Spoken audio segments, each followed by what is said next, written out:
Focus on what is within your control.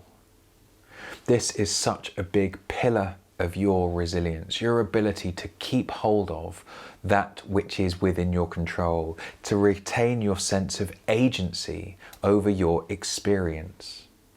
Now this concept, I suppose, although it's a pillar of what we now know to be resilient behaviour, it really dates back to the Stoics, to the ancient philosophers, people like Epictetus and Marcus Aurelius, Seneca the Younger, who as a collective understood this truism that on the one hand, it is really a waste of energy and attention to try to change things that are outside of your control. In this sense, this could be the global pandemic. It could be how our government might be behaving. It could be any number of things outside of our control. But it's equally foolish to not invest in the things that are within your control and within your influence. And what do we mean here? Well, we're talking about how the outside world affects you. This is so fundamentally important because whatever is going on out there, you can still and always influence your attitude, your mindset, your beliefs up to a point, how you perceive things and how you let them affect you.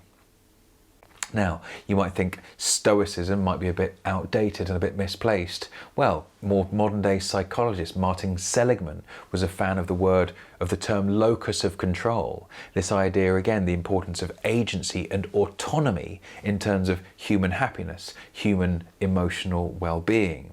And even modern day cognitive behavioral therapy applies this very same principle. I'm sure you know CBT is really about understanding that the human experience is affected by how we think, of course, because that affects how we feel and our emotions, and both of them affect ultimately how we behave. And all three of them affect the other two. So how we behave will affect how we think and how we feel, right? And the fact is, think about it, how you think, how you feel, how you behave, you can influence all three of these things, can't you? And so I want to kind of emphasize with this video, not necessarily to turn this into an exercise or a technique, but just to ground your pursuit, your resilience in this principle that the outside world may be out of your control, but what always remains within your control, within your influence, is how you choose to respond. This fundamental distinction, in fact, between reacting and responding.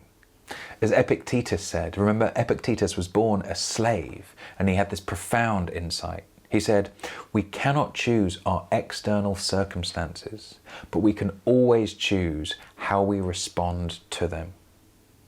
So with that in mind, over the coming days and weeks, consider that.